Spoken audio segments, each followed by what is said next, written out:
One time I watched that happen where it was last call, and the one kid was like, I just gotta use the bathroom. And like the bouncer wasn't given, like, no, it's last call. The guy pulls his pants down, just starts peeing on the bar. So that must have been a great outcome. Like that, I could see that. Like that, Yak was also like 3 stoop steps to get in. Yeah. So the standing ovation. Jim were the two guys. It was like Jim grabbed the door. All right. So I mean, now the kid's pants are below his knees. So other Jim grabs the guy by his belt and like the waist of his pants, which are behind his knees, and just lifts. Now the kid falls in his face at the bar. Grabs him by his, I think he actually had 2 polos on. Grabs him by his polos, and I'm just talking cartoon style, like DJ Jazzy Jeff, like 1, 2, 3, heaves him out the front. I mean, skips all 3 steps, lands on his jaw, head tumbles over, and then like we went back inside because it wasn't last call for us. YUNKJunk! What's up, Philadelphia, and welcome to another episode of the Supper Club podcast with myself, Lou Novak, and Sean Thump McGranahan. Let's fucking go. LFG. Let's fucking go. I You want to seem fired up today, man. I am. There was an incident that just occurred. Just occurred. It's something that it bothers me. It's something that irks my soul when I encounter things that people should know how to do, especially when they're grown adults.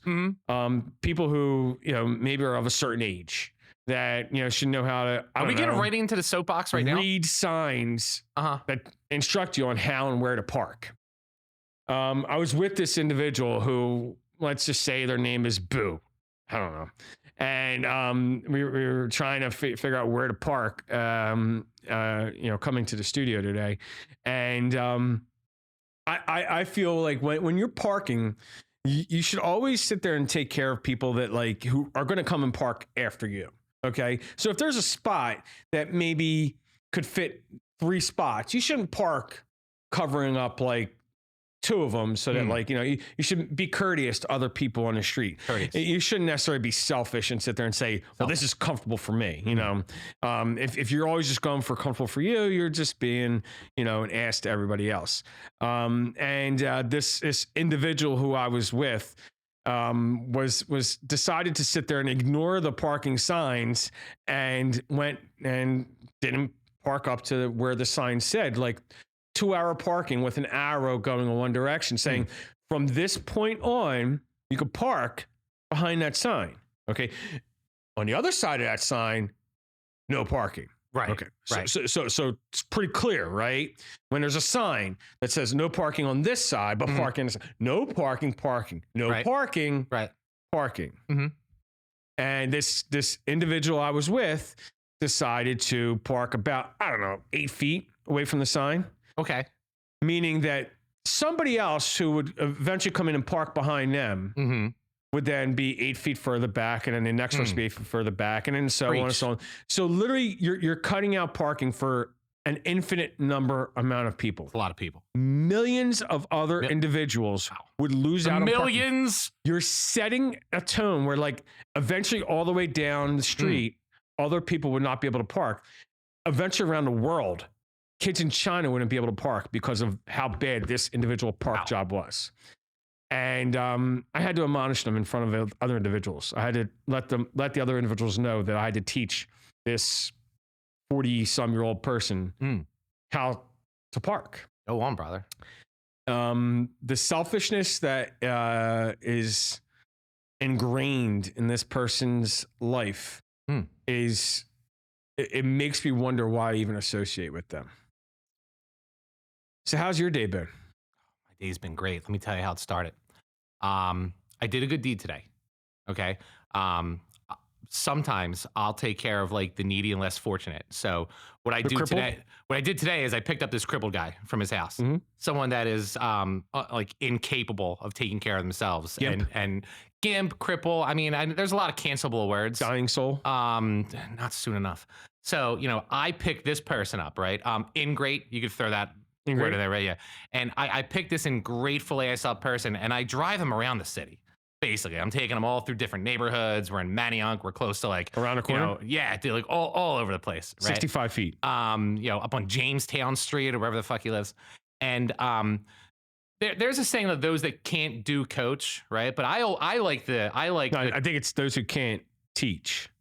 I like if those that can't do should shut the fuck up and accept whatever's fucking given to them. Right. So that's the quote that I like go for. But he also he paid me a very nice compliment today. He boosted my ego up and he told me that I affect so many people in this world. So who would have thought, other than me, that little old me could affect the millions and millions of people from here to China? So we're not just here for Philadelphia. Supper Club worldwide. I've always actually Supper wondered Club worldwide could be the name of the next podcast, by the way. Worldwide. Boats and hose. Boats and hose. So how else is your day going, Sean? I mean, it's going great. I woke up, so that's always a bonus to any day, right? I'll take that one. Yeah. Listen, it's a good week. It's hot out. It's hot out. It's finally summer now. Yeah, I like it. I'm not a fan. It's not summer yet. We haven't hit 90. So part of when in our restaurant business, we always got to sit there and pay attention to that pesky weather. That damn weather, because it affects our business and our foot traffic coming in. And so we've had a couple of rainy weekends lately. So I was looking at the weather for the next next couple weekends, and all of a sudden I started seeing every day 88, 89, 88, 88. No, that's okay. 89. A lot of outside drinking today this week. Yeah, I guess. I hope, but I don't like it personally. And you know what? So funny story. In my apartment, This better be funny. In my apartment, I have an air vent that's literally right above my bed. Okay. And listen, I love my apartment. I'm not talking shit on my apartment. Lots of people love my apartment. Some people love my apartment more than others. And the way the room is situated, there's really no other placement for the bed, and it really fits. You've seen it. I mean, you've laid in it. I mean, So but the way it's situated, there's an air vent that runs right over top of it, and it blows the cold air directly on me, which in general is a good thing, sleeping. right? It blows very hard, and. You like me, there you go. And but during the winter when it's warm, I covered that vent up because I didn't want to blow in warm air. Who likes warm air being warm? Yeah. So past couple of nights when it's gotten warmer out, I'm like, I gotta do something about this vent. So you're in that land where there's no heat, but there's also no air right now. That's rough. I had to ask my landlord to leave out a ladder for me. So I gotta.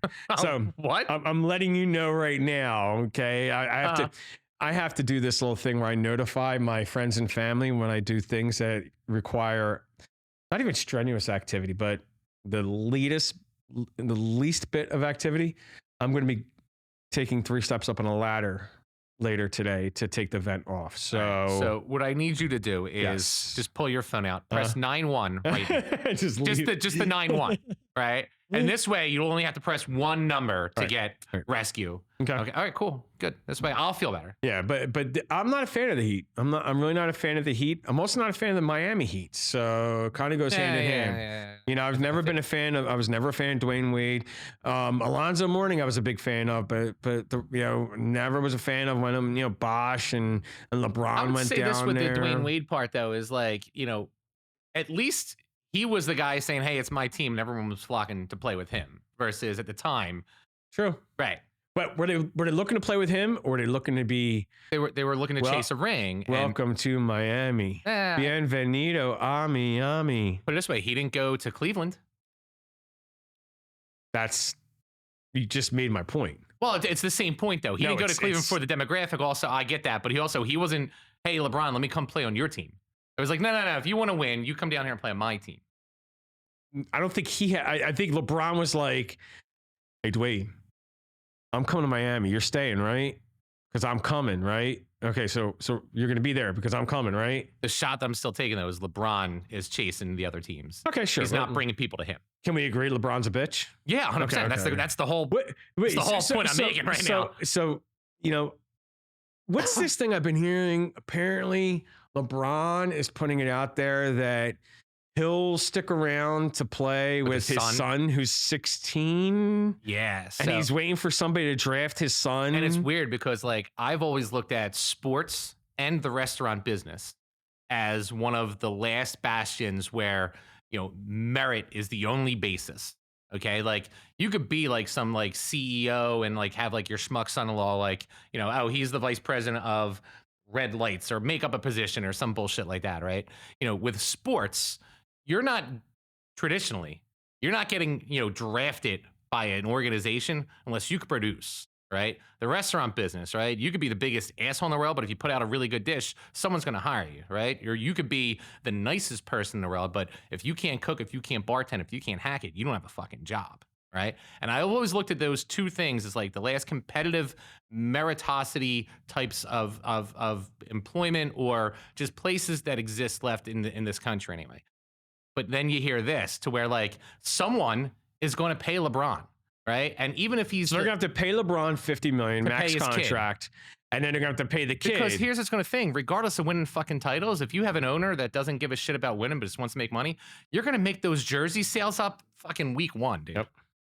Yep. 100%. So he's going to be the first Nepo baby in the NBA. Legitimately. So it's funny because like you said, like the whole meritocracy thing with the NBA, like I even disagree with that a little bit because I think especially the NBA more so than some of the other ones, because the NBA was the first one that really started allowing younger and younger and younger straight out of high school players.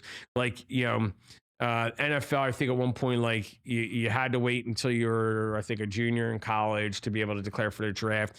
Baseball, you could declare right out, but nobody went right from nobody went right into majors. You had to go through the farm system first.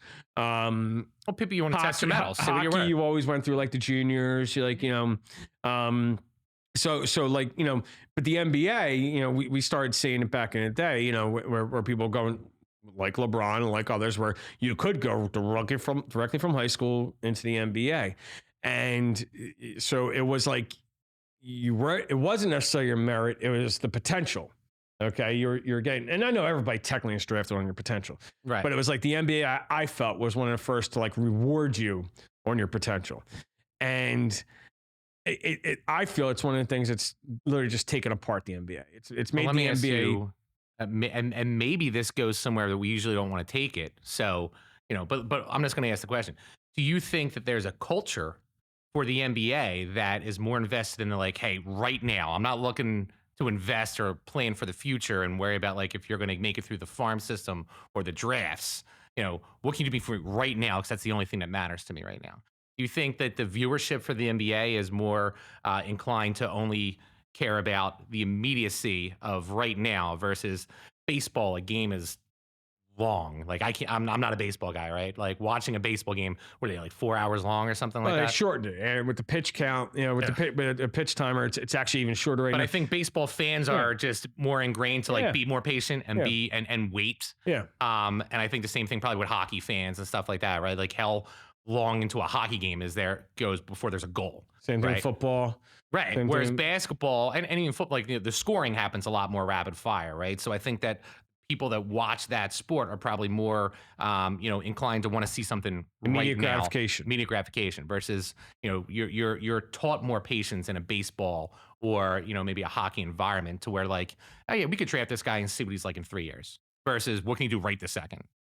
I mean, yeah, and no. I think the window of time for an NBA player, the sooner you can get them banging with like guys are bigger and more physical, I think it's better for them. Whereas like in the NFL, I think if you get a player, going up against guys who are bigger, faster, more physical, it could actually, I think, be more detrimental. Sure. To them. Imagine like a rookie QB going up against like a Ray Lewis back in there. It's like, exactly. Well, this kid's going to die. I'm going to have some lunch today. But I think there's a little bit of, I mean, I think there is that sense of immediate gratification. Like with an NBA guy, you can have a player step on the court and technically, be effective right away. I know it's different. Okay. I know it's different. WNBA, Caitlin Clark just got drafted. We know how much of a superstar she was in college. You know, she's Putting the young. league on her back. Now she's, you know, she just, I think, just scored 18 points the other night. Okay, you know, team lost. It was Okay, 20. She put up 20, which you know, I'm not apologizing for it. I don't watch the WNBA. Right? It's right. just, you know, I saw. first of all, there's no market for it. Like it's not even. You can't even accidentally catch it, right? But it was a sellout crowd. Sure, I'm not saying anything bad about it. And it got ratings. But the thing is that the idea is that, like, look at, she's going up against women who, you know, older, more physical, you know, have more experience than her, and it is sometimes, I think, you know, I think it's easier for them sometimes to adjust in basketball to that different type of game than it is sometimes in, you know, football or hockey. There's a couple ways to look at it. I also look at it too, like if you're coming in as, like, you know, the youngest person and you're playing on a shit team, there's also a sense of easement when you kind of like, hey, we're probably not going to win anyway, right? So there's no immediate pressure, but maybe that also changes if you are Caitlin Clark. Where it's like, no, we expect you to win. But she put up 20, which I heard was a lot for WNBA.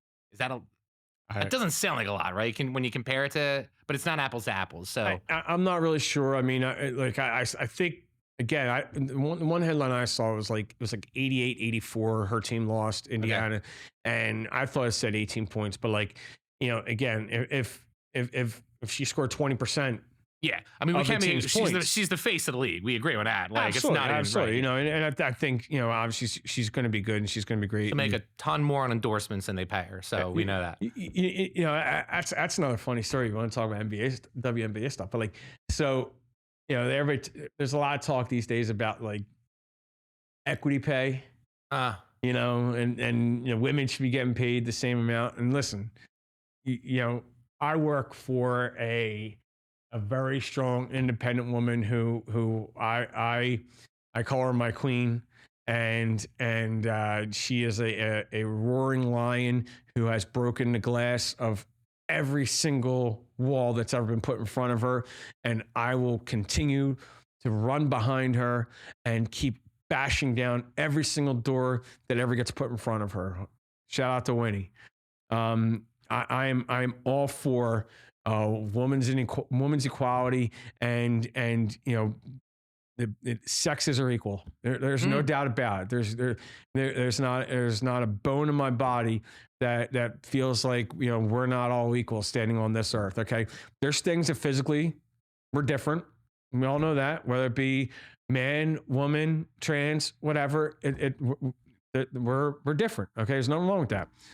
But when it comes to pay, what people sometimes forget is that there's reasons why you get paid. Okay. There's a reason why you get paid what you get paid. Mm-hmm. Okay. Let's just say if somebody says, hey, you know, at some point, maybe at some point somebody says, hey, you guys do this podcast, you know, you reach, you know, 100 people. Yeah. 100 people viewed your podcast. 100 people more than we've reached right now. We're going to give you $500 for that, you know? Love that. And it's awesome. You know, but you can reach out to our contact information here. Right. And if you want to give us an endorsement, we would love to have you and plug your product. But, you know, Joe Rogan gets 125 million. So you do not have to give us 125 million. Any small denomination will help. I'll never forget the episode of Seinfeld when they're negotiating for the pilot episode of Jerry. You know, and George Costanza says, I can't live with myself knowing that Ted Danson makes $100,000 per episode when he's negotiating for the pilot episode, and the guy who was like the Bruce says, or we could just give you nothing and not do your episode and not do your pilot. And he was like, okay, well then. And I think about this whole you know, like stuff like Megan Rapinoe from women's professional soccer. Rapinoe, whatever it is. I think she's very talented. But like this whole idea that, like, you know, the women should be getting paid just as much as the men. And I blatantly think that's not a positive argument, because it has to be what the value that you bring in is.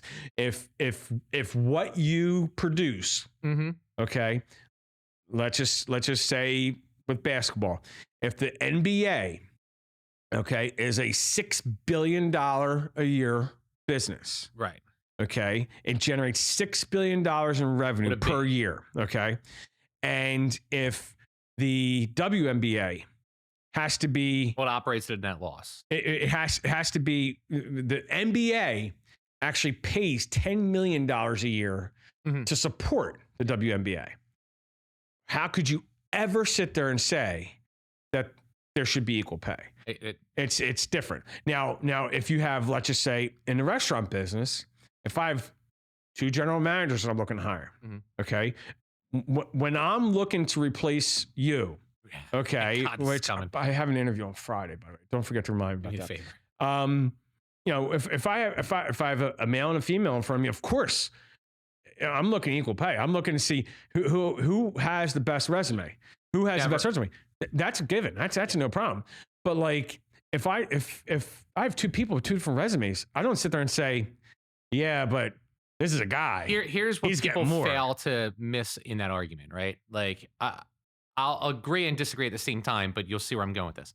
I think the women should make the same as the men, percentage-wise on what they bring in.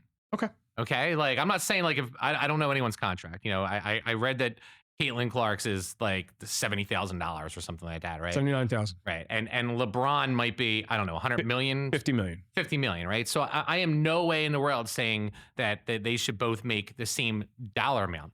But I do think if you were saying, hey, this is the franchise of my men's league, and I give them whatever percentage it is of what they bring in on my team, and the franchise of our female league, give them the same percent of what they bring in. I think that is fair and equitable.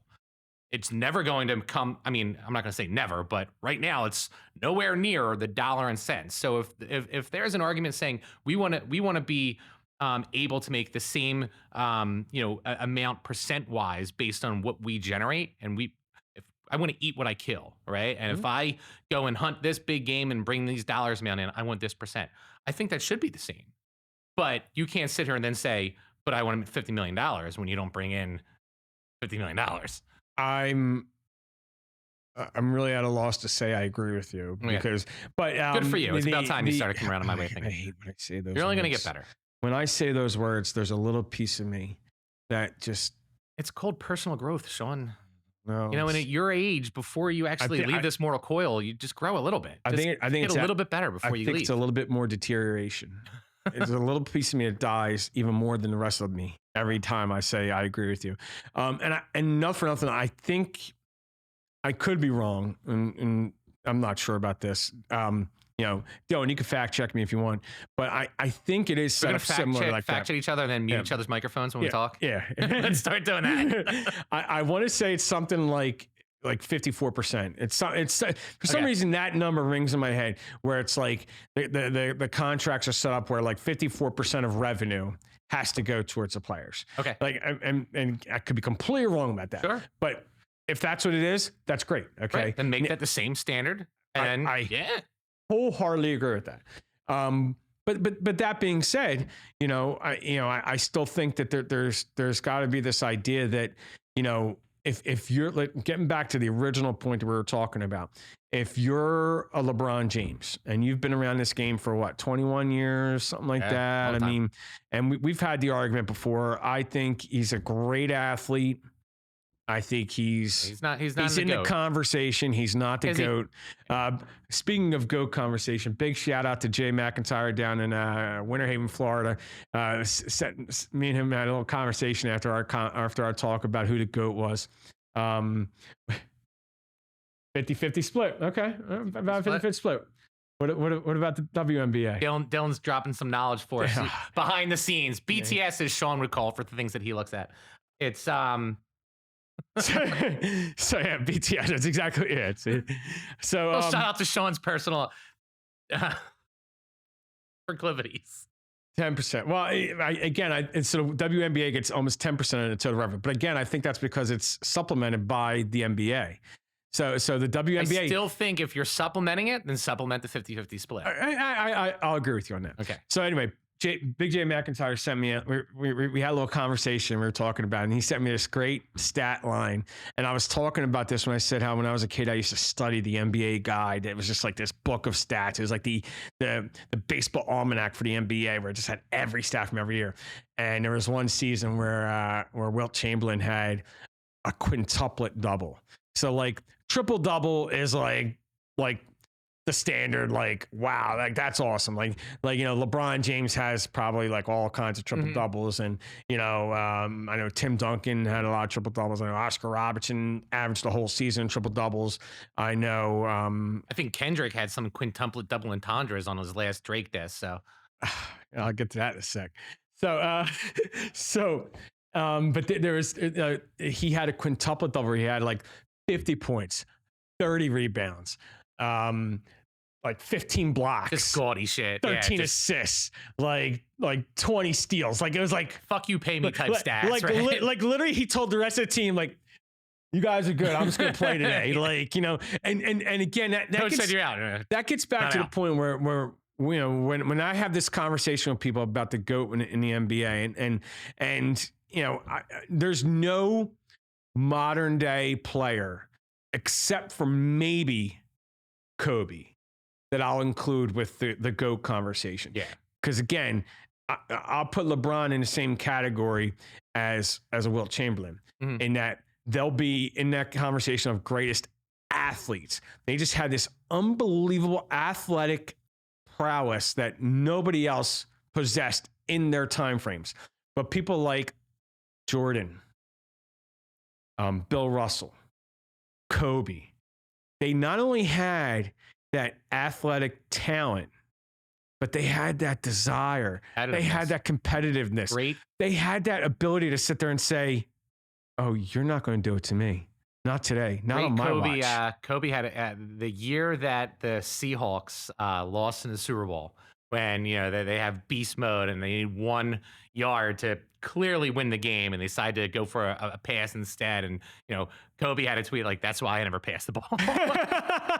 That's great. I'm here to win. Like, I don't give a fuck about shit. That's great. Like, that's great. I love that. And that's Kobe in a nutshell, right? Yeah. That was his R.I.P. competitiveness. Kobe, yeah, man. That's why Kobe to me will always be in that conversation. I still probably go Jordan, but like, if you want to sit here and tell me Kobe, I'm going to listen to everything you have to say and be like, hey, all right, I got you. I understand. I'm the same right there. Yeah. I'm literally like, it's 1 and 2 to me right there. When it comes to NBA like that, and the NBA is really, I think, the only one where you can have that conversation. For one-on-ones, because everything else it's dynamic. You're looking at how they fit into the team, and I agree. Yeah, it's a funny thing. So about this Kendrick and Drake thing. So there's been this meme that's been going around, because I think might have been, you might have asked me, like, what do you think about this Kendrick and I can't wait to hear what your specific take on is in the culture. So I this will be our last episode. I can't wait for this. So I seriously knew nothing about for it. the culture, and right here. I remember like we were at work one day, and one of our employees said something about, like, so what do you think about Kendrick and Drake? And I was like, I mean, I don't know. Drake's depends on who's in net. Drake's got money, it depends on who's in net. And then I didn't even Google it to see what was going on. I just heard that there was beef, and they were like going song for song back and forth to each other. And then I found out that Tom Hanks asked his son, Chet Hanks. Oh, Chet Hanks. To explain to him. That is like, I mean, listen, we don't get really racial here. That is the whitest of white names I've ever heard in my entire existence. Well, Chet Hanks. Chet. I think. Yeah, father. I think Chet Hanks is actually a little thug. I think he's from the mean streets of like Oakland or something like that. But is he the baddest dude in his gated community? Yes. Nice. Yes. God. He's like, I grew up behind bars. It's his private fenced-in mansion. Did you ever see Seth Green's character from Can't Hardly Wait? Yeah. He wore the goggles. Yeah, 100%. Like, yo, what's up, girl? Chet Hanks. So Chet Hanks in a text thread explained the entire beef. Oh my God, this is gonna get to worse. Tom Hanks, and my mind blown. Okay, so apparently, yeah. Apparently there was a discussion between who are the best rappers. And so it was well, sort of not a discussion. It started with like, you know, they were given a shot out. Like Drake was like, you know, it's the big three. It's him, J. Cole, and Kendrick. And then I guess there was a lot of like kind of subliminal shit in the background for years. And then Kendrick had like a great line, like, it's not the big three, it's the big me. Which cool. Great line. It's a great line. And hip hop has always been, you know, that kind of sort of like, you know, one-upsmanship and like, you know, verbal, you know, just jousting. Biggie Tupac. Even before that, you know, like LL coming out, just telling people, you know, like it's always been about like, you know, I'm the guy, right? So Ice Cube Eazy-E. yeah, well, that yeah. So and that's what kind of started it. And listen, you know, Drake has done very well for himself, as I think people look at him as more like the pop star rapper, right? And Kendrick's always been that more like, you know, conscious, speak about the issues type of rapper. So like there's kind of validity to what both they say. But if you're just like a casual and you're just kind of like looking at it back and forth, I mean, you know, Drake had this really good track where he had like AI voices of Tupac and Snoop kind of coming at Kendrick, and like it was funny. There was humor to it. And then Kendrick just decided to kind of hit like the nuke button and just sort of air out a lot of shit. Some like he wrote one verse of the song to Drake's kids, like saying like, you know, I'm sorry, this is your dad, be better than he is. He did the next verse on Drake's parents, like, you know, I hate you for raising your bastard son this way, and like you failed as parents. Wow. Like, I mean, it got to a level where like, you know, I haven't heard Drake put out anything since. It was kind of like Let me ask you a question. Honestly. Honestly. Knowing that this is I always all lie. out there, okay? Yeah. I hate that when people say, let me answer me honest. I hate when people like, say it, so I don't know this why time I will, since you said it. Yeah. I apologize. Do you think that there's a possibility that this is all for PR? Or you think it was real?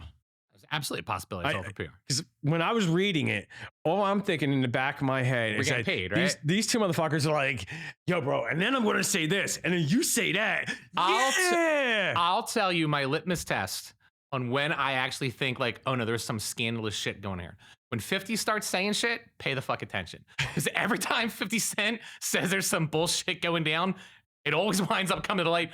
There was some bullshit going the fuck down. So 50's almost like The Simpsons. Okay. Like when they do an episode, all of a sudden, like, holy shit, that really happened. Wait. Like, I can't believe it was real. Trump came down the escalator? Right. Like, When 50 starts saying shit like, oh, this is really happening, because he was on that Diddy shit well before anyone else. And all of a sudden I was like, oh shit, he's actually telling the fucking truth.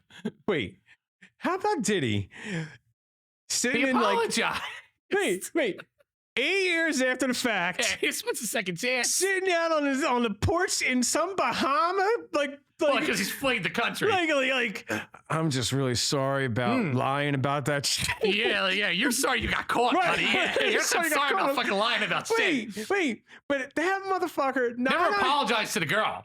Never actually apologized to her. Hey, sorry about the time I beat the fucking shit out of you. He grabbed her, threw her to the ground, and then he did a straight up like Put the boots to her. like Yeah. Under the jail, right? Is the phrase? Yeah, he should be dead on everyone's list. why is I hope and I pray that girl has some brothers or uncles or cousins that know where he lives and will find him in the Bahamas or whatever island he bought. And they're just going to make him Epstein disappear. had his own island, and it didn't work out too well for him either, right? So He committed suicide. right. What other lies have we told? Sean, tell me about the best lie you've told someone in our business. Best lie you've told, since we're talking about lies, the best lie you've told a customer, or I want to say we probably don't lie to the employees, but the best lie you've told in the business. I'll give you two, okay? Okay. One was on purpose. All right. One was absolutely not on purpose. Sure. Let's go. And I apologize if I told the one that was not on purpose. I apologize if I told this already, because I feel like I might have, but I'll do it anyway. So we were at a place, and we had a pizza. It was a veggie pizza. Okay. And on that pizza, it had like roasted red peppers and spinach and ricotta cheese and mozzarella cheese, and it was basically like a base of like a white pizza. Sounds and good. and customer, you know, I'm doing table touch. Customer says, I don't like blue cheese, and there's blue cheese on this pizza, and and it doesn't say there's supposed to be blue cheese in it. I was like, oh, no. It's ricotta cheese. And I didn't say gold. Yeah, I can't. Gold. Don't try to speak in the nationality with the accent. And I used to work for a guy who used to do that. So oh my go lord. Oh my lord. And I'm sitting there and I'm looking at her and I'm looking at the cheese, and Vertical Gold has that like it can have that like white with a little bit of green because it's got some parsley in there and stuff like that. And I'm like, no. I can guarantee you, it's ricotta. You gave the Sean McGranahan guarantee. I can guarantee you. There's not even blue cheese on that station. Like, there's no way that was. No, but listen. Like I'll take it off for you, but like not a problem. I'm just letting you know it's definitely not blue cheese. Definitely not. How could it be? It's not. You guaranteed it wasn't. I guarantee. So then it's blue cheese. I take it back to the kitchen and I'm looking at it and I'm like. And obviously, I'm not going to do this in the dining room floor, at the table. But I the nose. It didn't pass the smell test, so of course I do the bite test. Absolutely blue cheese. So I'm standing there on the line, and it's like a busy Saturday night, and I'm probably 6 feet away from the pizza station, and I say, I'm not going to say the name of the guy who's working there, and I say. Did you put blue cheese on this vegetable pizza? What? Why is it funny? Why are you laughing? Oh, no, man. I must have messed up. You messed up blue cheese. Right, like it's not even and this wasn't like a newbie. A blue cheese crumble versus like a whipped ricotta dollop is not even. It's not even close to the same thing. Not the same. Yeah, it's not gorgonzola and feta where it's like sort of right. Yeah, it's and the kid was like laughing and I literally did the whole like, you want me to come back there and wipe that smile off your face? And I started spitting tongues that like I couldn't even tell you what I said. Words were coming out of my mouth that like my mom probably like heard them from her house and like literally probably shook a little bit and said. Prayed for you. I had to say a prayer for Sean. Yeah. And I just went off. So then, of course, I realized that I made the mistake. I ate the humble pie, go out to the table, and I say, I fucked up. You were right. I'm sorry. You're not going to believe this. You want to hear something funny? You know that thing you were saying about the thing that happened that I said didn't happen? It happened. So I'm going to pay your check tonight. Yeah. So you're all happy. Yeah. And that's how we had to handle that. Now, I could tell you another one that happened that I'll admit it, maybe it wasn't true. And this goes back probably about like 20 years or so. And I had this guy come in and he might have had a little bit to drink that night. Might have had a little bit to drink before he got to the place that we were at. Okay. And he was one of those types that was like, I'm Irish, so I'm I can't get drunk or no. I'm Irish, so I gotta have Irish. I gotta have my Irish whiskey, and I gotta drink my Irish beer, and I gotta drink my, I'm like, I'm Irish too, and I drink other things. You mean you're an asshole? Yeah, you mean you're an asshole? The big difference there. Yeah. So he asked for. He said, and of course, as he's saying all these things, he has no clue what he's actually ordering. Okay, so he wanted an Irish car bomb. Okay. There's no way I was giving this guy an Irish car bomb. Yeah. There's no way I was going to sit there and let this guy drink an Irish car bomb. So, Irish car bomb is, 3/4 or 2/3 Guinness Bailey's James. Okay. He dropped the Jameson and the Baileys and the Guinness. So, I gave him and they're great, but I hate them. Phenomenal. So I gave him the Guinness, but I literally only poured cream. Not even milk, but like heavy cream. Right. Into just so it had like a little bit of texture to it. He wasn't going to see that it was different color. He wasn't going to notice it, but there was no way I was giving him any alcohol extra on top of it. Yeah. All right. And he does it. And he was like, that wasn't a car bomb. I was like, But it was. Yes, it was. Who are you gonna believe? You gonna believe the guy who served it to you, or the guy who already did a Who are few you gonna shots? believe, your eyes or me? So it got to the point where it was like literally a back and forth. And I said, you know what, buddy, I'm not gonna be able to serve you. You know, how about I give you a water? You know, that's about all I can do for you. Talked to his friends. I was like, you know, his name was Pat. In fact, I even remember his name is. It wasn't Pat McDonald, but it was Pat Mc something, and Pat McMenamin. But Patty McTool. Definitely Patty McTool. I remember he was a pharmacist, and like a pharmacist or like a wink pharmacist. No, he was a pharmacist. Ah, God, no, I didn't. And he literally like was like yelling, screaming at me, and calling me a motherfucker and all this type of stuff. You fat fuck, I'll fight you. Come on out, you're black and tans, you know, fight me like a man, you know, all this type of shit. And I'm just like, all right. So now we're at the point where now it's not only that like I'm not going to serve you. Now you gotta leave. But now you gotta go. You gotta go. Okay. And it wasn't like I wasn't asking you. It wasn't like a weekend night where it's like, you know, bouncers like, come on, we come way down. It's like, okay, now you're gonna make my fat ass now I gotta come get you out of here. You know.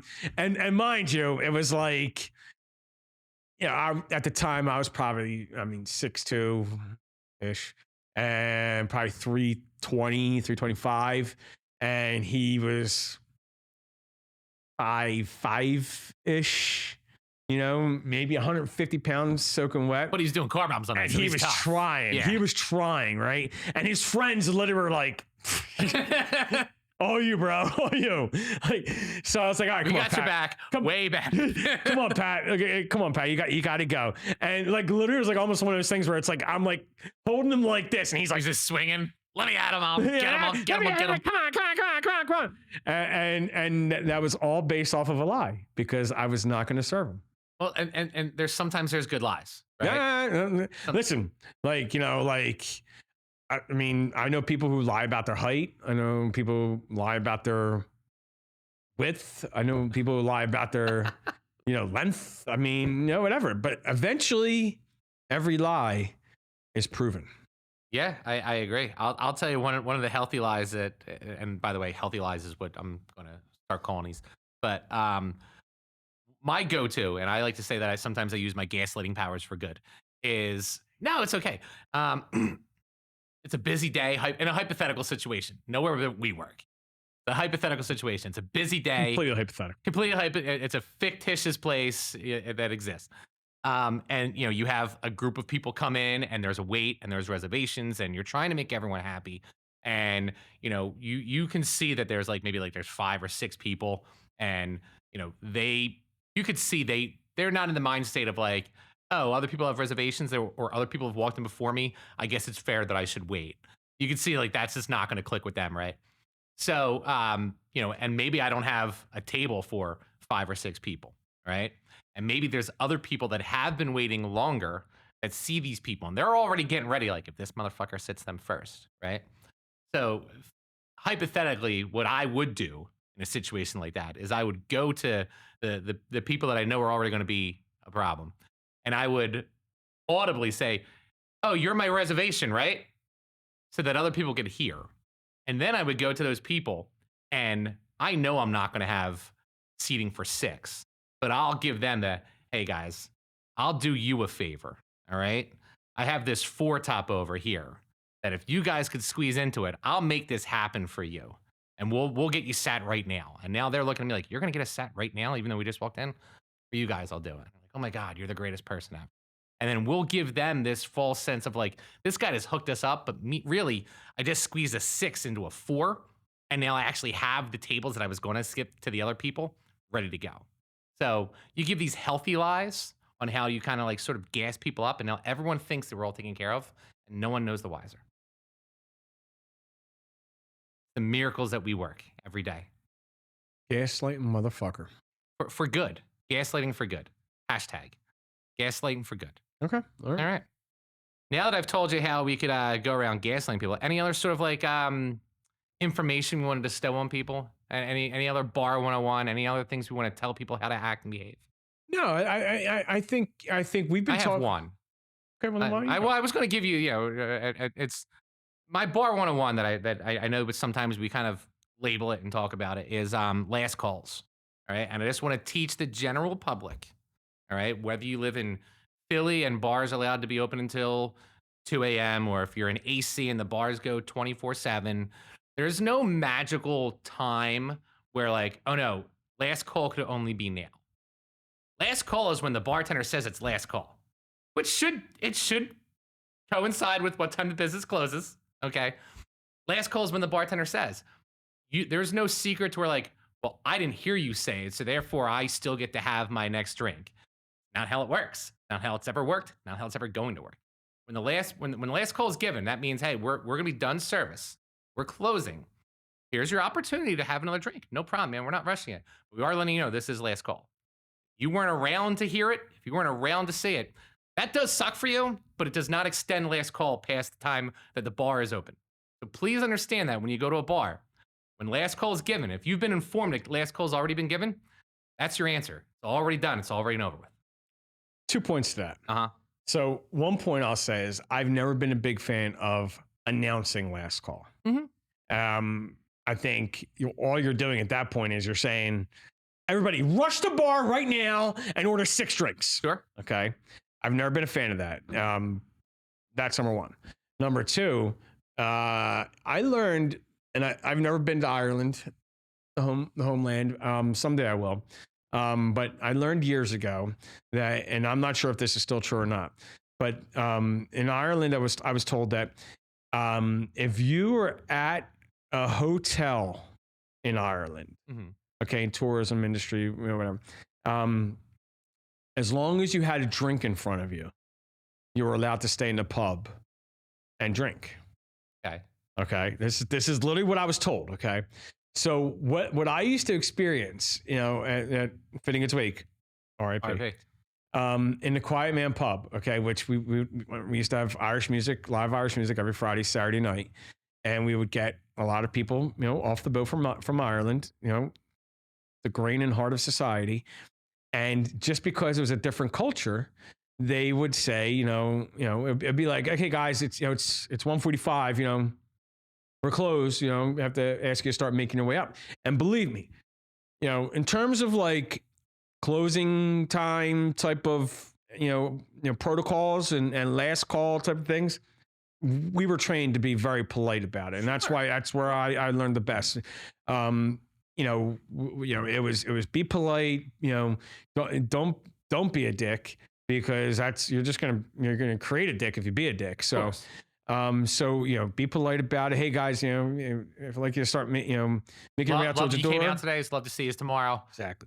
We all got some, families to get back to. So what we would get is we would get these guys, and first off, that you could identify them by they almost wanted a fight, Yeah. But they would have, or just be contentious, 3 or 4 like vodka cranberries, or just like not what you would like, everybody thinks that like, oh, these guys are from Ireland, oh, they're going to be drinking Guinness or something like that. It'd be like heavy hitter, like, just whatever drinks you don't think that they would be drinking, that's what they'd be drinking. Yeah. And they would order 6 of them. They're backed up on them. And they're backed up on their backups. I know this is going already. And it'd be like, can't leave. I got my drinks. Got my drinks in front of me.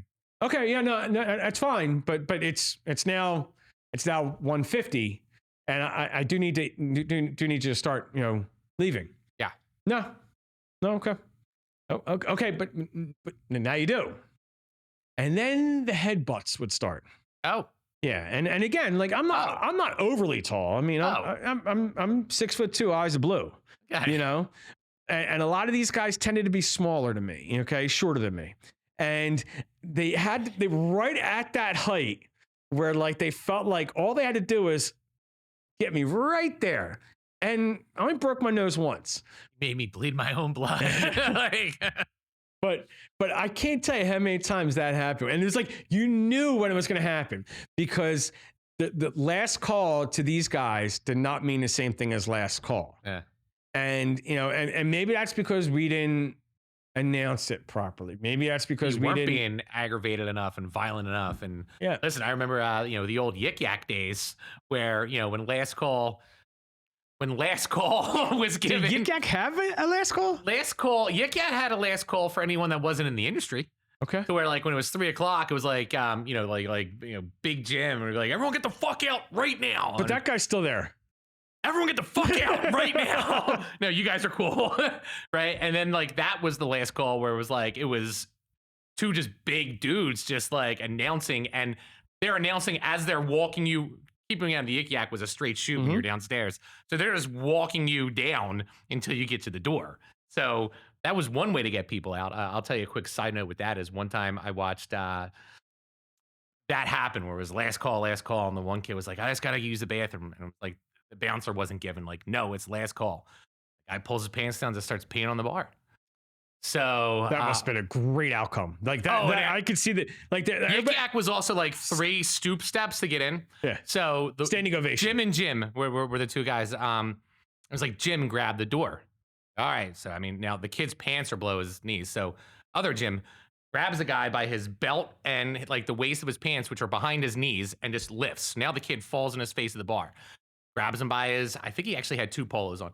Grabs him by his polos, and I'm just talking cartoon style, like DJ Jazzy Jeff, like 1, 2, 3, heaves him out the front. I mean, skips all 3 steps, lands on his jaw, head tumbles over, and then like we went back inside because it wasn't last call for us. So like we drank for another 2 hours. You know, when it was time to leave, when it was time to leave, it was like, all right, like we're getting out of here. He's like, hold on 1 second. He checks the cameras, look out front. He's like, no, go out the back door. Dude was still out there. Dude was still out there. It was like, no, everyone leave out the back door. At no point did anybody go out and say, you just got knocked the fuck out. No. At any point, if we had any interaction after the fact, I think it would have been called like accomplice or something. No, it was shut the door, lock the door. Don't answer if anyone knocks on the door. So let me ask you a question. And we've been to a few of these after hour spots back in the day, and we should probably do an episode sometime on like some of those. Supper Club After Dark. Yeah, After Supper Club Hours. After Hours. What do you think is the most proper way to announce last call? I mean, kind of like you were saying, like, hey guys, you know, we're gonna be wrapping up soon. Can I get you anything else before we do? After that, I'm gonna be shutting the registers down. You know, no one's ever gonna really. Most people, if you talk to them respectfully, like I'm the first one. I match energy all the time, whether I'm on one side of the bar or the other side of the bar. I match energies all the time because I think mutual respect is something everyone should. You know, we should live in that world. So you should. Yeah, absolutely. At some point, you should start that. Yeah, you should also learn how to fucking drive, so I don't have to fucking chauffeur your ass all over the place. But you know, if you just say like, "Hey guys, we're gonna be shutting the register down soon. Love to get you another drink before we all get out of here. What can I get you?" Who's arguing with that? Who's got a problem with that? Really? You ever play a song to signify it? Listen, you know, one of the things that it's a good question, and it'll bring me to my next point. You know, one of the things that we always do on the show is, you know, before we wrap things up, we like to say we're going to 86 this show. One way that we always 86 the night is to, you know, there's always good ways to give last call. There's always good songs that also help kind of motivate the clientele to know it's closing time. I want to hear 3 wrong songs, and there's only one. I think you and I know what the closing. There's only one. The song to close out the bar. But I want to hear that one last. But I want to hear what the 3 wrong ones. I'll give you the foreplay before we get to the actual song that should be, okay? The rookie move would be, you know, Semisonic's closing time, right? It's not it. It's not it. But it does. I mean, I think when people hear it, it's like, oh, they're playing closing time, right? I get it, because it's closing time. Those same people that are laughing at that, they're not getting the hint and leaving. Right. Okay. Now, the nice little closing playlist cocktail that I like to put together sometimes is like you follow it up with like Boys to Men, End of the Road. Okay. Okay. So now it's like closing time. It's like, hey, end of the road. Like, okay, I'm starting to see what's going on. I like to go. Sometimes I'll do like totally off the beaten path. I'll do You Got a Friend in Me from the closing credits of Toy Story. I like that. Okay, you hear that playing, and it's like you almost could see the credit scenes rolling. Okay, so You Got a Friend. Yeah, I think all of them set the tone as Randy far Newman, as like very underrated. Oh yeah, absolutely. And one of those guys too, where it was almost like and you know how my brain works. I'm a very direct person. Like he wasn't really one for metaphors in a lot of stuff. Nah, He would it's just very be the guy straightforward. like, It was yeah, like- very straightforward. Like do a podcast song like I'm singing on my podcast, like, and that's the song. There's like a South Park, or not South Park, a Family Guy thing where it's like, you know, like, and here's the songs of Randy Newman. Randy Newman was like, looking at the wall right now, it's blue and black. Probably a banger too. Like great song. But yeah, not one for euphemism or metaphor similes. But yeah, I mean, so closing time. Randy Newman, co-writer for The Three Amigos. The movie? Yes. Wait, Steve Martin, Chevy Chase, and I just watched it last night. Martin Short? Randy Newman was a so I just watched it last night. Yeah. So shout out to Virginia Chanko, who